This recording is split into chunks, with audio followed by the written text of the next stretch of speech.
এসআইয়ের প্রক্রিয়ায় সাপ্লিমেন্টারি তালিকায় নাম বাদ যাওয়ায় বিক্ষোভ ভোটারদের। বসিরহাট উত্তর বিধানসভার চাঁপাপুকুর পঞ্চায়েতের 157 নম্বর বুথে সাপ্লিমেন্টারি তালিকা প্রকাশ হয়েছে। তাতে 403 জনের নাম বাদ গেছে। ওই পার্টের দায়িত্বে থাকা বিএলও ও অতিরিক্ত বিএলও সহ তাদের পরিবারের সদস্যদের নামও বাদ গেছে। এমনকি 2002 সালের তালিকাতে নাম থাকা অনেকেরই নাম বাদ গেছে। প্রতিবাদ, নির্বাচন কমিশনের বিরুদ্ধে বিক্ষোভ, দাবি ষড়যন্ত্র করে নাম বাদ দেওয়া হয়েছে। অবিলম্বে বৈধ ভোটারদের নাম তালিকাভুক্ত করতে হবে, এমনটাই দাবি তুলে ভোটার ও ভোটারদের পরিবারের বিক্ষোভ।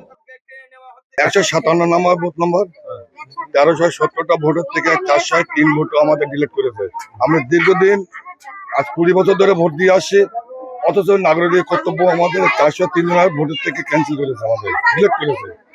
ওইদিকে ছিল, কিন্তু আমরা চাচ্ছি একটা জিনিস, যে আমরা আজকের 18 বছর প্রাপ্ত বয়সের পরের থেকে আমরা যে ভোট দিয়ে আসছি, কিন্তু এতদিন ভোট দেওয়ার পরে, আজকে 20 বছর ভোট দেওয়ার পরে আজকে আমাদের নাগরিকত্ব কর্তব্য কেন নেওয়া হলো আর ভোটটা ডিলিট হলো। আমাদের নির্বাচন কমিশনের একটা জবাব চাই।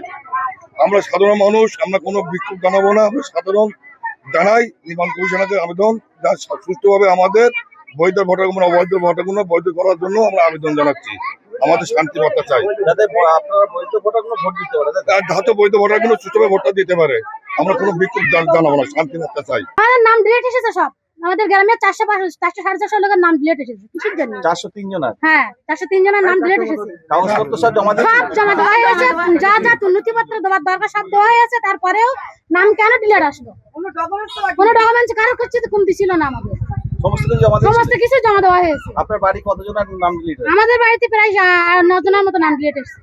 কি চাইছেন এখন? আমরা চাইছি এই নাম যতদিন এতে না উঠবে, যতদিন সংশোধন না হবে, ততদিন ভোট দিতে দেবো না। আমাদের বুথে ভোট দিতে দেবো না, আমাদের বুথে ভোট দিতে দেবো। আমাদের কার্ড বাতিল করতে আসছে, ভোটার বাতিল করতে আসছে। কেন, কি সমস্যা? বাতিল করলো কেন? কোনো তো সমস্যা নেই, আমরা তো ভোট দেই এইভাবে। যখন ভোট হয় আমরা ভোট দেই, তা কি জানি বাতিল করতে চাই। আমরা কত কষ্ট হচ্ছে, দৌড়াদৌড়ি করছি, এখান থেকে কাগজ নিচ্ছি, ওখান কাগজ দিচ্ছি, এইসব করতে হচ্ছে। আমাদের পয়সা খরচ হচ্ছে আমাদের, আমরা গরিব মানুষ তো, আমাদের একটা ঘর দেয় না, কিছু দেয় না, তাও এত কষ্ট। আপনার কি চাইছেন এখন? এখন আমরা কাগজপত্র ঠিক করে দিতে, আমরা ভোট দিতে পারি। জানো, উত্তর বিধানসভার 2 নম্বর ব্লকে চাঁপাপুকুর পঞ্চায়েতের 157 নম্বর বুথ ও 158 নম্বর বুথে 838 জন ডিলেট ভোটার এসছে। বিষয় হলো, নির্বাচন কমিশন বিজেপির ইন্ধনে এবং রাজ্য সরকারের মমতা বন্দ্যোপাধ্যায়ের নির্দেশ মতো এইভাবে যেভাবে সাধারণ মানুষের যে হয়রানি করছে, আমরা এর তীব্র নিন্দা জানাচ্ছি। সাথে সাথে আমরা দাবি রাখছি বসিরহাট উত্তর বিধানসভার পক্ষ থেকে আইএসএফ এবং বামফ্রন্ট সমর্থিত ভাবে আমরা প্রত্যেকটা ডিলেট ভোটারদের পাশে ছিলাম, আমরা ডিলেট ভোটারদের পাশে আছি এবং আমরা দাবি জানাচ্ছি অবিলম্বে যেভাবে বৈধ ভোটারগুলো বিভিন্ন বিধানসভায় এই বৈশাখ উত্তর বিধানসভার বিভিন্ন বুথে যেভাবে অযৌক্তিক ভাবে বাদ দেওয়া হচ্ছে, অবিলম্বে তাদের হিয়ারিং করিয়ে 29 তারিখের ভোটে তাদেরকে অংশগ্রহণ করার ব্যবস্থা করার জন্য নির্বাচন কমিশনকে আমরা অনুরোধ করছি।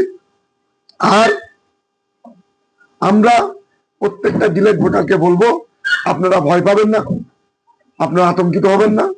আপনাদের জন্য নওশাদ সিদ্দিকী ভাইজান লড়ছে, আগামীতেও লড়বে। আপনাদের পাশে আমরা আছি এবং আগামী 11 তারিখে ডিএম এর যে হিয়ারিং আছে, হিয়ারিং এ আপনাদের জন্য আমরা ডিএম এ উকিল নিয়োগ করেছি। আপনাদের কোনো খরচ করতে হবে না। নওশাদ ভাই বলেছিলেন যে রক্ত বিক্রি করে হলেও আপনাদের জন্য আমি লড়বো, আপনাদের পাশে থাকবো। ঠিক সেইভাবে আমাদের দলের পক্ষ থেকে হিয়ারিং এর জন্য উকিল নিয়োগ করা হয়েছে, বসিরহাট কোর্টে উকিল নিয়োগ করা হয়েছে। আপনারা যেখান থেকে আপনাদের নাম ডিলিট হয়েছে, যে বুথ থেকে, অবশ্যই অতি অবিলম্বে আমাদের বুথ স্তরের নেতৃত্বের সঙ্গে, পঞ্চায়েত স্তরের নেতৃত্বের সঙ্গে মাধ্যমে আমাদের যোগাযোগ করুন। আপনার কাগজপত্র পাঠান, আপনার রিসিপ্ট কপি পাঠান। আমরা আপনাদের জন্য লড়ছি, আপনাদের পাশে আছি, আপনাদের পাশে থাকবো। নিশ্চিন্তে থাকুন, যতক্ষণ পর্যন্ত আপনাদের বৈধ ভোটার লিস্টে নাম না উঠবে ততক্ষণ পর্যন্ত আপনাদের পাশে আমরা আছি। এই আন্দোলন আমরা শেষ দেখে ছাড়বো। তৃণমূল কংগ্রেস এবং বিজেপি যেভাবে সাধারণ মানুষকে ভোট থেকে বয়কট করিয়ে, ভোট থেকে ডিলেট ভোটার করিয়ে যেভাবে সাধারণ মানুষকে ভোটের অধিকার কেড়ে নিচ্ছে, তার প্রতিবাদে আগামী দিনে আমাদের আন্দোলন হবে বৃহত্তর।